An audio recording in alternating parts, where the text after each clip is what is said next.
ఓం శ్రీ మహాగణాధిపతయే నమః.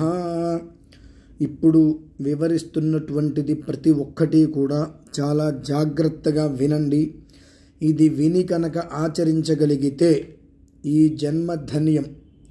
నమ్మినా నమ్మకపోయినా అక్షర సత్యం. ఇక్కడ మనం తిలకిస్తున్నటువంటిది అందరికీ తెలిసి స్ఫటిక శివలింగం. అయితే దాని యొక్క సార్థక నామకరణం చంద్రమౌళీశ్వర లింగం. స్ఫటికములో అనేకంగా ఉంటుంటాయి, కానీ శుద్ధ స్ఫటికము అనేటువంటిది ఎన్నో వర్ణాలు చెప్పబడినటువంటిది. శుద్ధ స్ఫటిక శంకాశం త్రినేత్రం పంచవక్త్రం దశభుజగం సర్వాభరణభూషితం నీలగ్రీవం శశాంకచిహ్నం నాగయజ్ఞోపవీతినం నాగాభరణభూషితం వ్యాఘ్రచర్మాంబరధరం అని ఎన్నో రకాలుగా ఈశ్వరుణ్ణి స్తుతిస్తూ ఉంటాము. ఆ శుద్ధ స్ఫటిక శంకాశమే ఈ చంద్రమౌళీశ్వర శివలింగం. ఒక చంద్రమౌళీశ్వర శివలింగం అంటే సాక్షాత్తు ఆదిశంకరాచార్య స్వామి వారు దివి నుంచి భువికి తీసుకువచ్చినటువంటిదే చంద్రమౌళీశ్వర శివలింగం. అయితే ఈ శివలింగం అనేటువంటిది నిర్మాణం చేయాలి అని అంటే అనుకున్నంత తేలిక కాదు. ఒక్కొక్క బొట్టు ఉదకం అనగా నీరు ఒక నీటి చుక్క మీద మరొక నీటి చుక్క, ఒక నీటి చుక్క మీద మరొక నీటి చుక్క, అలా పడుతూ పడుతూ పడుతూ -డిగ్రీస్లోకి వెళ్ళిపోతుంది. మనం మామూలుగా ఇంట్లో డీప్ ఫ్రిడ్జ్లో నీరు పెడితే కొంతసేపటికి గడ్డ కడుతుంది. అలా ఇది పూర్తిలో నీటిలోనే పడి పడి పడి ఒక శిల అనగా రాయిలాగా మారిపోతుంది. ఆ రాయిని తీసుకొని చేత్తోటి జాగ్రత్తగా నిర్మాణం చేస్తారు. చంద్రమౌళీశ్వర శివలింగం ఎప్పుడూ కూడా మంచు వలె చల్లగా ఉంటూ ఉంటుంది. అంత తేలిగ్గా దాన్ని మనం తెప్పించుకోవటం కూడా సులభమైనటువంటి విషయం కాదు. అయితే ఇప్పుడు విషయం ఏమిటంటే,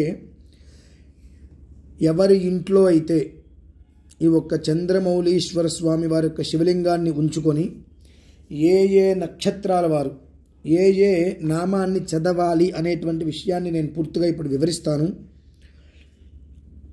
ఆ వివరించినటువంటి విషయం ఏదైతే ఉంటుందో దాన్ని జాగ్రత్తగా అందరూ కూడా అర్థం చేసుకునే ప్రయత్నం చేయండి. అలానే విడిగా 28 నక్షత్రాల వారికి కూడా అభిజిత్తుతో కలిపి 28 వీడియోలు చిన్నవి అందరికీ కూడా అందించడం కూడా జరుగుతుంది. ఆ ఒక్క మార్గాంతరం ఎలా ఉంటుంది, విధానం అనేటువంటిది తెలిపేదే ఈ వీడియో. ఇవి ఈ చంద్రమౌళీశ్వర శివలింగం అనేటువంటిది ప్రతిరోజు ఒక 9 గృహాలకి మనం, అంటే 9 గడపలకి మనం పంపిస్తున్నాము. 11,000 మందికి ఈ చంద్రమౌళీశ్వర శివలింగాన్ని అందించాలి అనేటువంటి సంకల్పంతో చక్కగా ఈశ్వరుడి యొక్క పరిపూర్ణ అనుగ్రహంతో నడుస్తుంది. ఈ ఒక్క శివలింగం ఎవరింట్లో అయితే వస్తుందో వారు ఏ నక్షత్రం వారైతే, ఇప్పుడు అశ్విని నుంచి మనం మొదలు పెట్టుకుందాం. అశ్విని నక్షత్రం వారు ప్రతిరోజు కూడా దిశాంచపతయే నమః అనేటువంటి నామాన్ని 28 సార్లు చదవాలి, పఠించాలి. పఠిస్తూ బియ్యము తడపాలి, తర్వాత నల్ల నువ్వులు తడిపి కలపాలి.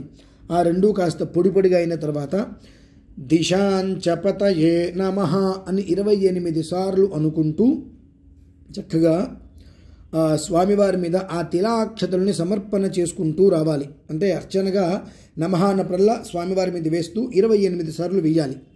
ఆ 28 సార్లు వేసిన పిదప అంటే అనంతరం భస్మం తీసుకొని ఈ 28 నామాలు ఒకసారి నేను చెబుతా వినండి చక్కగా. ఈ 28 నామాలు ఒక్కసారి ఆయా నక్షత్రాల వారు చదువుతూ భస్మం స్వామివారి మీద విదిలిస్తూ ఉండాలి, చల్లుతూ వేస్తూ ఉండాలి.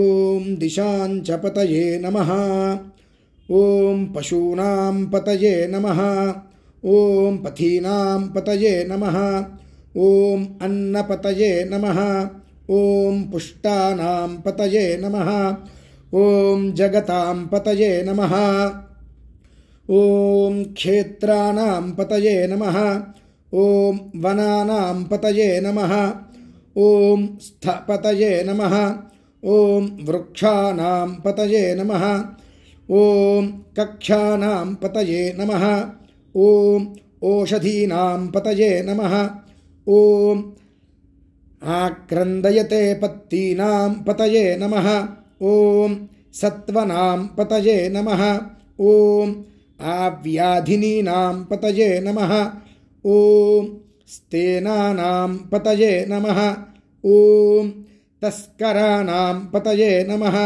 ఓం స్థాయూనాం పతయే నమః ఓం అరణ్యానాం పతయే నమః ఓం ముష్ణతాం పతయే నమః ఓం ప్రకృంతానాం పతయే నమః ఓం కులుంచానాం పతయే నమః ఓం సభాపతయే నమః ఓం అశ్వపతయే నమః ఓం గృత్సరపతయే నమః ఓం వ్రాతపతయే నమః ఓం గణపతయే నమః ఓం శ్వపతయే నమః. ఇవి 28 నామాలు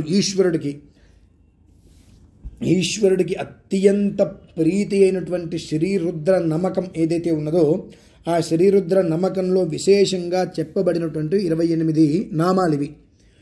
ప్రతినిత్యము ఇంట్లో రుద్రాభిషేకం చేసుకొని ఈశ్వరుడి యొక్క అనుగ్రహాన్ని పరిపూర్ణంగా పొందాలి అనుకున్న ప్రతి ఒక్కరూ కూడా ఈ యొక్క చంద్రమౌళీశ్వర శివలింగాన్ని ఇంటికి తెచ్చుకొని తప్పకుండా ఈ నామాలతో అనునిత్యము కూడా అర్చన చేయగలరు. అలాగే కొంతమందికి వారి వారి నక్షత్రం ఏమిటి అనేటువంటిది తెలుసుకోవడం చాలా కష్టమవుతూ ఉంటుంది. అంటే ఇవాళ మనం రాసుకుంటున్నాము, పూర్వం నుంచి కొంతమంది వారి వారి నక్షత్రాల గురించి డేట్ ఆఫ్ బర్త్లు రాసుకోలేకపోవటం వలన వారి నక్షత్రం ఏమిటి అనేటువంటి విషయం వారికి తెలియదు. ఈ నక్షత్రం ఎవరికైనా కనుక వారి నక్షత్రం ఫలానా అని కనుక తెలుసుకోలేని వారు ఎవరైనా ఉన్నట్లయినా తెలియకపోయినా వారు ప్రతిరోజు కూడా ఇదే విధానాన్ని అనుసరించి నల్ల నువ్వులు బియ్యము ఈ రెండు కలిపి వాటిని తిలాక్షతలు అని అంటారు.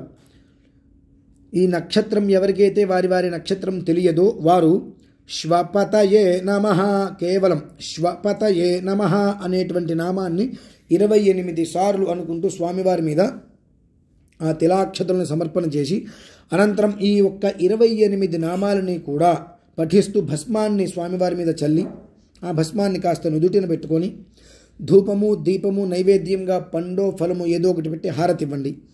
ఇది యథాశక్తిగా ప్రశాంతంగా చేసిన 5 నుంచి 10 నిమిషాల లోపు ఈ ఒక్క ఈశ్వరుడి యొక్క ఆరాధన మొత్తం కూడా పూర్తి అవుతుంది.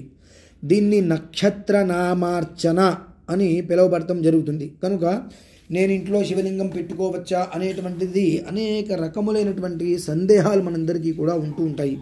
ఎలాంటి సందేహము లేదు. తప్పకుండా ప్రతి ఒక్కరూ కూడా ఇది మనకు ఖచ్చితంగా ఒక అంగుళం అంత మాత్రమే ప్రమాణంలోనే ఈ ఒక్క చంద్రమౌళీశ్వర శివలింగం ఉంటుంది. ప్రతి ఒక్కరికి అందించాలి అనేటువంటి సంకల్పంలో ఉన్నాము.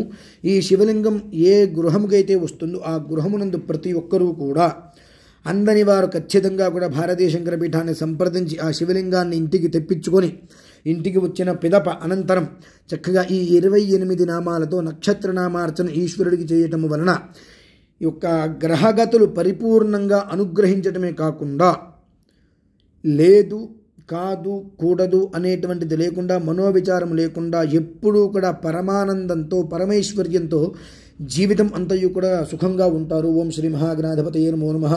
స్వస్తి.